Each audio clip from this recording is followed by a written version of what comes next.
Hi, I'm Len Epp from Leanpub, and in this episode of the Leanpub podcast, I'll be interviewing César Segura. Based in Pamplona, César holds degrees in industrial engineering and electronic engineering with a specialization in control systems and automation. After extensive professional experience, he decided to pursue postgraduate studies at a prestigious international institution where he delved into research areas related to adaptive control and machine learning. He is currently engaged in independent technical publishing, focusing his work on the intersection of artificial intelligence and control theory. You can follow him on LinkedIn at CA López Segura and check out his website at neuralnetadaptivecontrol.com. César is the author of the book Neural Networks and Adaptive Control, an Online Machine Learning Perspective. In the book, César offers a modern and practical perspective on the design of adaptive systems applied to real-world environments, guiding readers step by step from linear control theory to nonlinear adaptive control. It delves deeply into the theoretical and practical foundations of systems control with a focus on online machine learning. Ideal for students, researchers, and engineers, it presents powerful tools for addressing the identification and control of nonlinear systems in real time. In this interview, we're going to talk a little bit about Cesar's background and career. We're going to talk about his book and maybe try and understand what some of those terms that I just repeated actually mean. So thank you very much, Cesar, for being on the Leanpub podcast. Thank you to you for the opportunity, Len. I always like to start these interviews by asking people for their origin story. So I was wondering if you could talk a little bit about where you grew up and studied engineering and where you've worked in your career. Okay, so yes, regarding my childhood, I spent these years in two countries. The first one is Caracas because I was born there. Ah. But because my family are from Canary Island, Spain, I spent the rest of my life when I was 12 years old. My family come back to Canary Island, and then there is where I took my industrial engineering and industrial engineering automation degree, and also 10 years after of working experience, I decided to go to the University of Florida to learn more about control systems and machine learning and take one specialization there. And did you always know you wanted to be an engineer when you were a kid? I think that my dreams were related with the space and also with machines, with this kind of things, or electrical things. But really, I don't understand what an engineer is. So I think that I dream with be a doctor or maybe a spaceman or something like that. I see. It's interesting. I've been to Tenerife. I was one of those terrible tourists. I remember it being very striking. So I was living in the UK at the time, and I flew down from Luton Airport. And boy, I had never. I love the UK and I love all my British friends, but boy, did I see some bad behavior there, including restaurants that said no Spanish food served here. Okay. Was it like that on your island? Were there lots of terrible tourists there, or are they mostly on Tenerife? Yes, I think that in also Canary Island, Gran Canaria, also Tenerife, we have special places that are just for tourists, and there is not, there is not a lot of attention for Spanish tourism. But I think that right now you can find places where you can enjoy also Spanish food and Good. no Spanish food, and there are a lot of places there so that you can enjoy. But okay.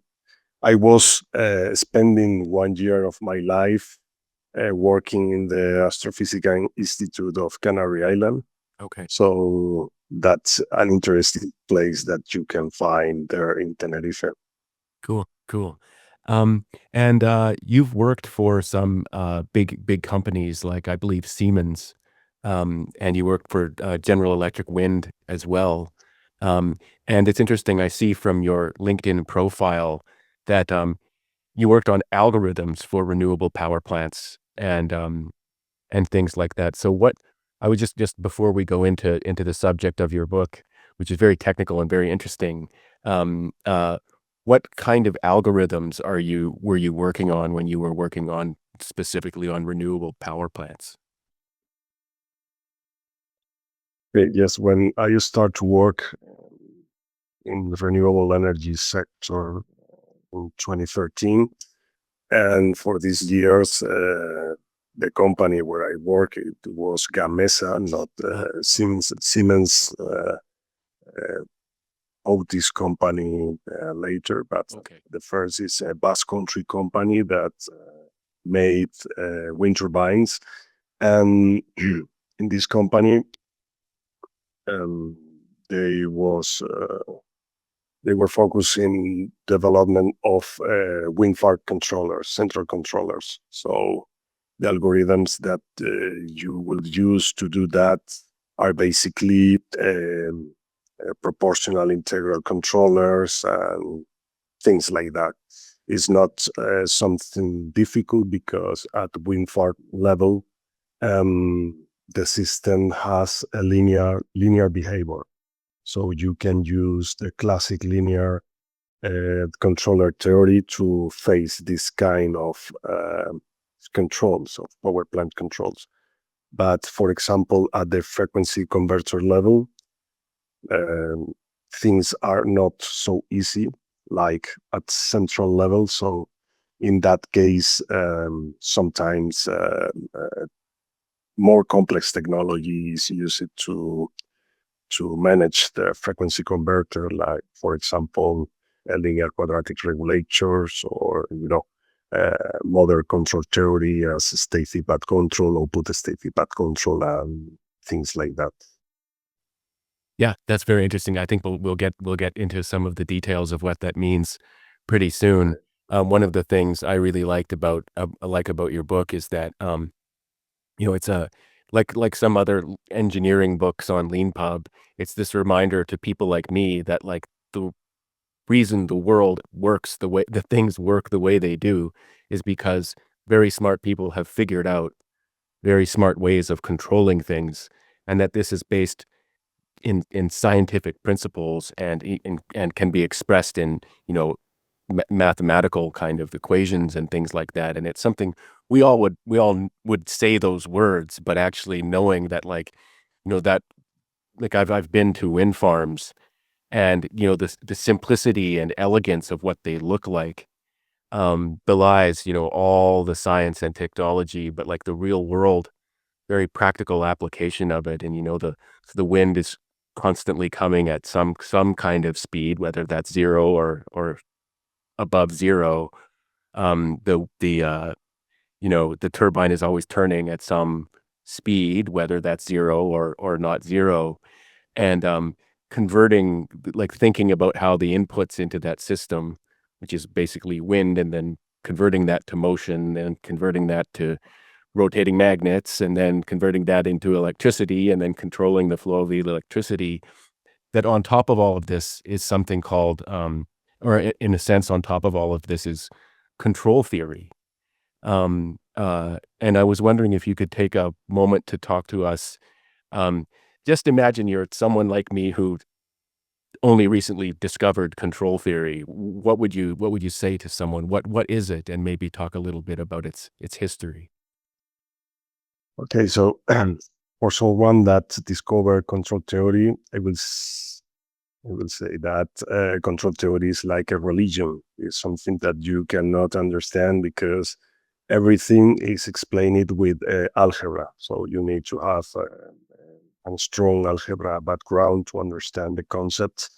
But when you try to learn uh, one book, another book, with the time, you can understand that always everybody is talking about the same. So basically, control theory is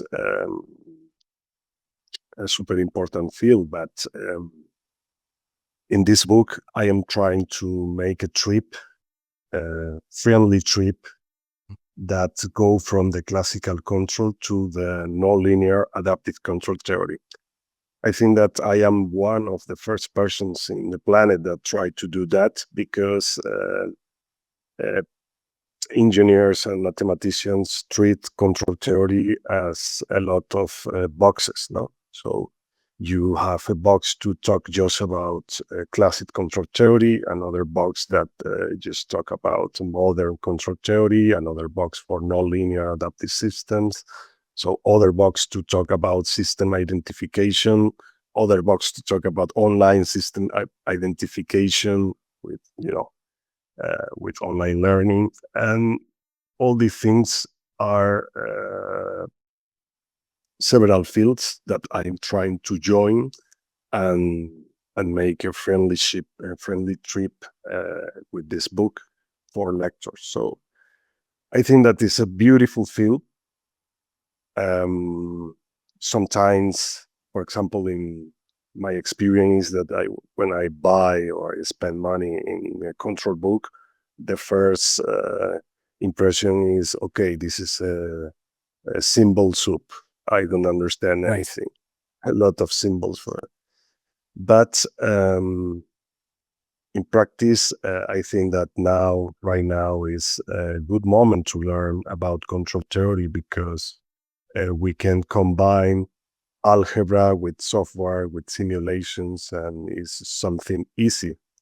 And you can demonstrate mathematical principles with the power of software simulations, and then you can really understand the concepts. And is a good moment to learn about control theory.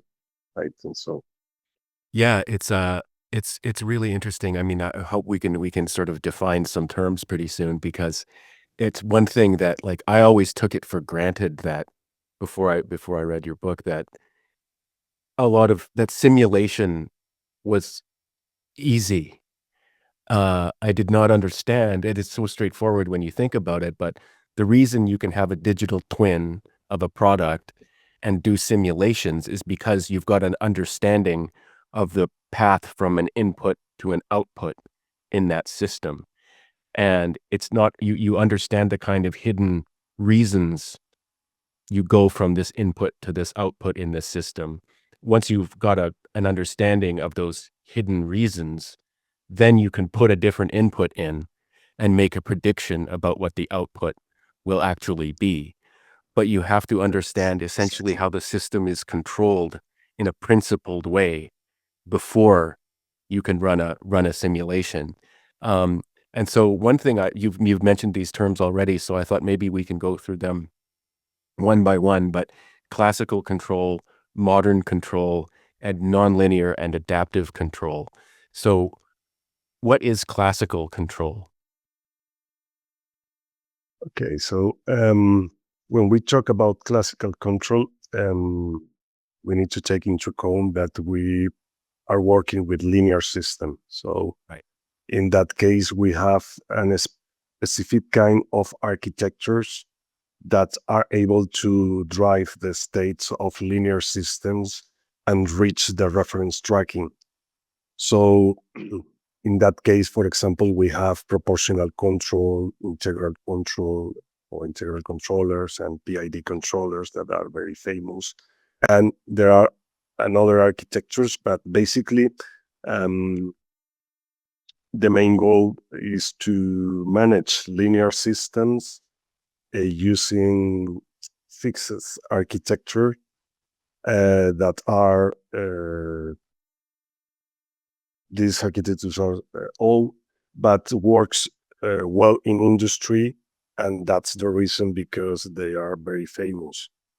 So in general, classical control is when you're trying to take a systems and move to another domain, like Laplace domain or C domain, and in that domains you are trying to reach the reference tracking to minimize one error, and also to obtain some frequency properties of your closed loop system. So um, I don't know if that is enough to define classical control because it's a complex, very complex topic. But in general, we try that.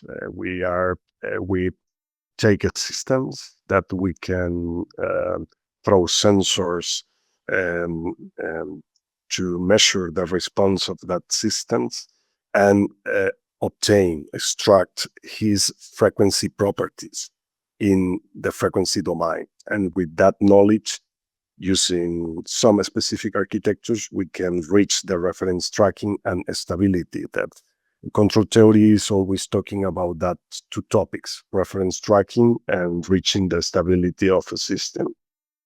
And what would be an example of a sort of system of classical control that we would encounter in our day-to-day lives? Yes, I think that there are a lot of examples. Um, when when you use, for example, your car and you press, you try to increase the velocity or reduce the velocity. In some way, there are control systems that are trying to manage the response, the velocity, the response of the system, and maintain one reference tracking. For example, when you take your car and you try to put velocity in one specific point, for example, 100 kilometers per hour, you are the controller. You are the controller. Your brain is the controller. You are trying to press the accelerator and put the velocity in one point. So in that case, the controller is the human behavior. But also there are implying more controllers, closed loops controllers that are, managing another systems of your car. So that's the more easy example. I think that when you try to use your body to reach some velocity in your car. But I think that there are a lot, for example, when you use a drone that is very famous today, to control the velocity of the motors of the drone, then you need also to introduce a control architecture to maintain one angular velocity and also try to maintain, the drone in one position. I think that it is the more easy examples about linear control theory.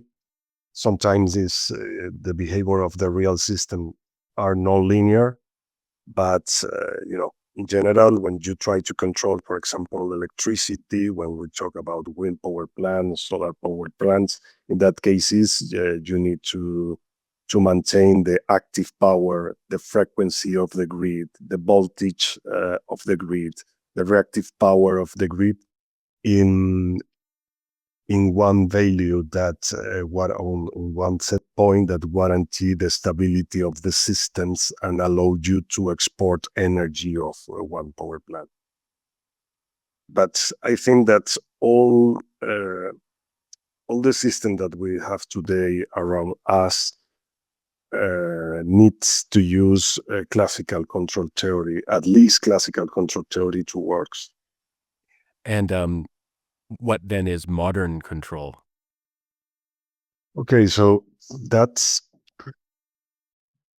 is something interesting because when we try to control multiple inputs and multiple outputs, linear systems, we found that there are some demonstrations that basically said that the time response of a system can be always designed. So that is something important because when we try to control linear systems, the time response where we reach some reference is something important. So basically, modern control theory is a mathematical demonstration like state feedback control, where you can introduce the time response as an user variable. It means you always can move a system theoretically from one state to zero in a design time. Right. So this setting time, rise time can be always designed through this theory. And in general, this theory said that if you are able to feedback the real estates of one system, then you can drive the states to zero, and then the control of this system will be more easy. So that is something that is not easy to understand. But basically, we found that with classical control theory, it's not always possible to control the settling time, the rise time of all systems. So using this state feedback control, and calculating one specific or designing one specific gain, it is possible to drive the state of the systems to zero. And at that point, you can control more. The control is more easy. If I can take a guess at what an example of a system like that would be, my first guess would be like a kind of thermostat that's connected to a heater. And so the kind of metal kind of filament in the thermostat expands or contracts based on its shape and its kind of composition. And when the heat gets, high enough, it expands enough that it connects a circuit or disconnects a circuit, and then the heater turns off. Would that be an example? So there's feedback coming from the system itself that controls when the system switches on and off? Yes, I think that in your case, um, you are talking about reference tracking. So Okay. if you have a temperature that you want to reach, and there is an action. In your case, your action is to switch off or switch on one specific systems to try to maintain the temperature following some reference. Yes, in general, that is the concept of reference tracking. Reference. So Okay. you need to try one action on the systems to maintain some variable that you are getting with sensors in some specific point. Yes, that's an easy problem that everybody can understand. But in other way, for example, with things in robots' arms, you know that you need to put each link of this robot in one positions, and you need to control the velocity, the accelerations, and the trajectories to go from one point to another point. So in that case, you need to move several motors, and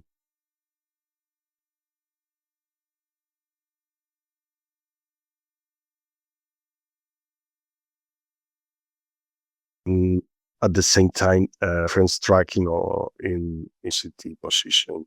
And in these cases, to take the information about all the states in that case will be velocity, acceleration, and position, and try to feedback, multiply by one gain. In general, can help you to control this robot in the best way that without using this state feedback control. And what then is adaptive control? So there is another step when we talk about classical control and modern control theory. We are able to understand and to know several architectures, but in practice we don't know how these architectures has been created. So adaptive control theory is the answer. In that case, you are going to use the pool of candidates. That's a specific function that has a specific property, as it is radially unbounded and it's a convex cost. And you can design an architecture in order to make the time derivative of this quadratic candidate negative definite. So in that case, with using this architecture, that you can derive from the equations, this convex cost and this time derivative, you will find with the solution of complex problem as nonlinear system. So there is a point where when you try to face nonlinear behaviors with classical control theory or model control theory, you will find in practice that your architecture is not able to reach the optimal response. Your architecture is not able to reach, the best design. So in that case, you will detect that classical control theory or model control theory needs to spend a lot of time looking for the solution for its gains.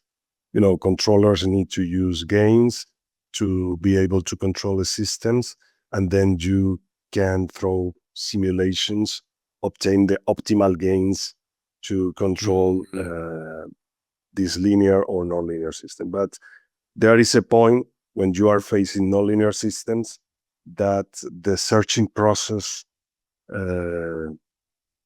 is infinite. It's infinity. So you never can find the optimal gains to control your system. So for that cases, the solution is adaptive control theory. So you are going to change your mindset.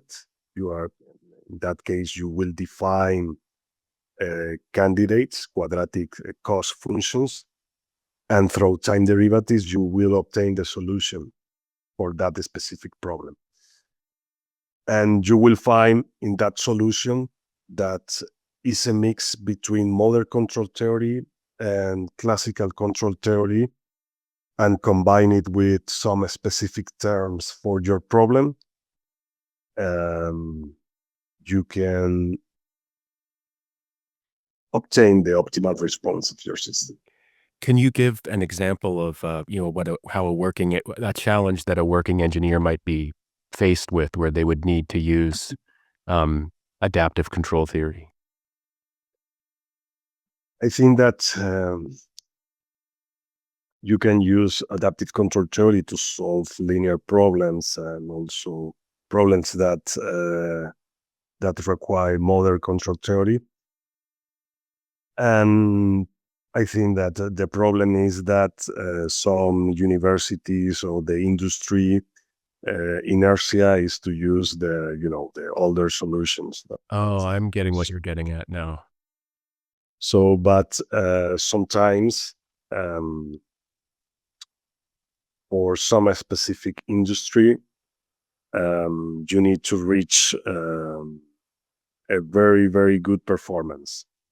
And also, it is necessary to demonstrate that your solution mathematically is able to reach the asymptotic tracking, the global stability. And in that cases, nonlinear control theory will be the must. In practice, I am using in this book one model. It is the Mackay and Glass MG30 model. And this model is dedicated to no functional cells production in our body when we have leukemia, when we have a specific kind of cancer. Right. So this mathematical model, this model that that is able to predict the production of unfunctional cells is nonlinear. So I get this model as an example to design a nonlinear controller that is able to manage that problem, the production of non-functional cells in cancer. So that is something strange that I am doing because this model is not directly related with industry or with mechanical energy or electrical fields. Right. But that's in this point we can understand how adaptive control theory is important, because this kind of models, in mathematical terms, we cannot control with classical control theory or modern control theory. And even if we try to control with this theory, we need to spend a lot of time to obtain the optimal gains that are able to control in some specific operational points of this model. So imagine a world where you are going to control the unfunctional cells from cancer.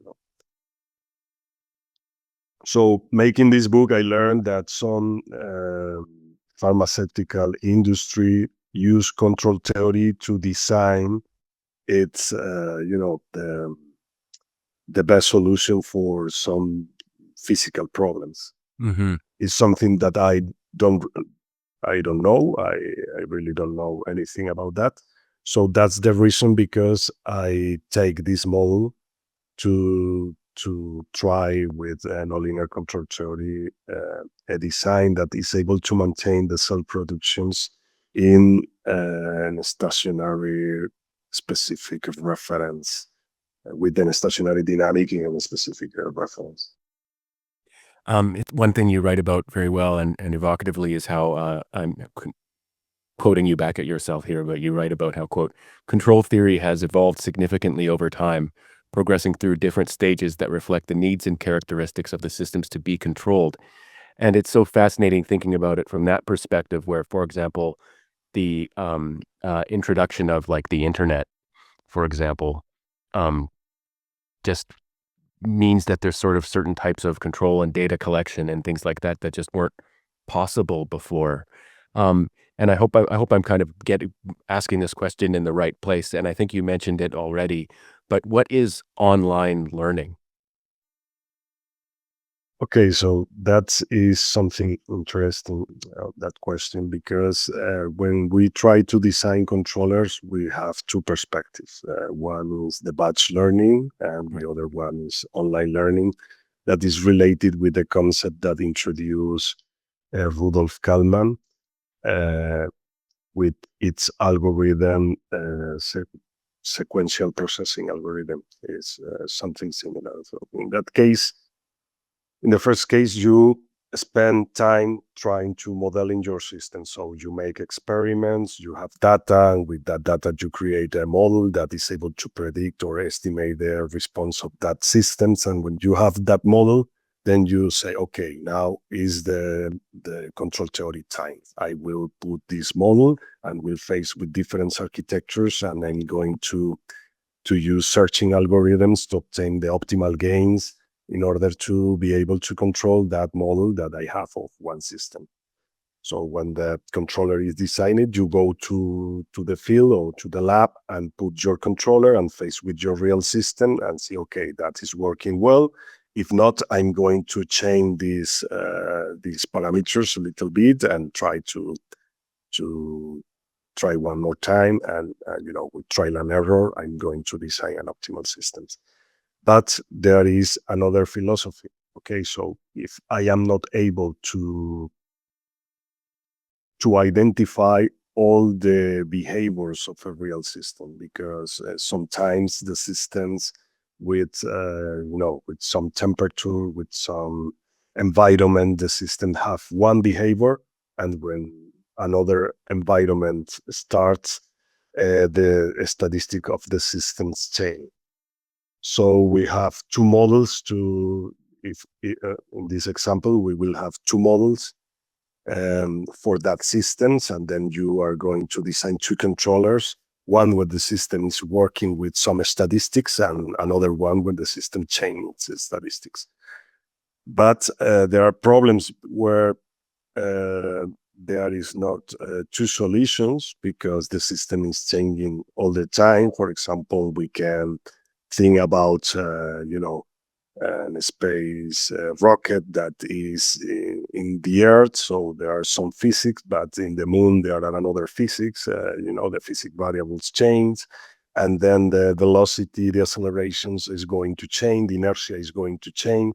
When you are in another planet, or one more time, the statistic of the systems is going to change. Then you need to create controllers online. That's the best approach. So because the statistic of some specific systems are not stationary, they are variable, then you need to have a specific architecture that is able to learn the model of the system online without saving data in memory. Oh, okay, I see. And with that, you can design online also your best control algorithm. Okay.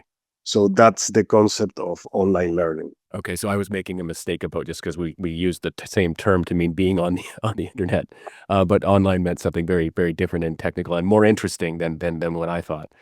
So thank you very much for explaining that.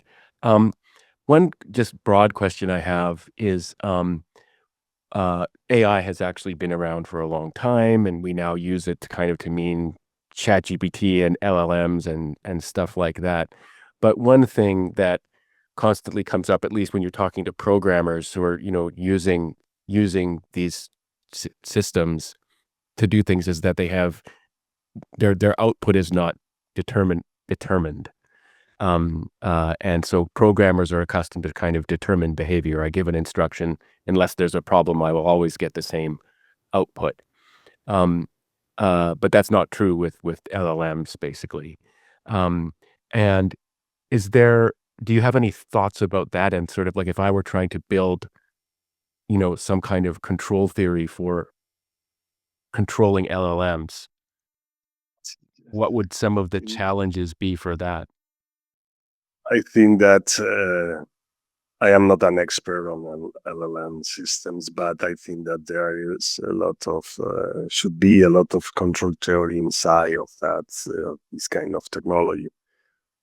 But I am not an expert. But in the case of controllers, we found that some systems uh, parameters are not easy to obtain. So in that cases, using one technique that consists in put a linear model, a linear regressor that is able to obtain the structural part of the parameters of the systems, but sometimes some systems has non-structural parameters. That's are parameters that depend on trigonometric functions and these kind of things. So in that cases, neural networks are important because when you introduce or you combine a linear regressor with a nonlinear regressor based on neural networks or recurrent neural networks, that's the example that I use in this book, then you can obtain the real parameters of that complicated nonlinear super complex systems that are associated always with robots or aerospace industry. So in that cases, we can use nonlinear regression theory to obtain the real parameters of nonlinear systems. It's something interesting that I am using in this book, or I'll try to explain in the book. And now that we've gone through some terms and some ideas and things like that, maybe I can ask you to kind of restate what is the big message and inspiration of your book, that you're trying to get across to people and get them to understand. Yes, I think that this book is friendly trip that go from the classical control theory to nonlinear adaptive control theory. Also, we explain system identification, that is an important topic related with control theory that we need to understand. Also, with convex optimization, we can obtain the models of our systems and online. And that is something interesting that I had the opportunity to study in university from the United States in the 6,000 level courses. So this is a summary, it's a friendly trip.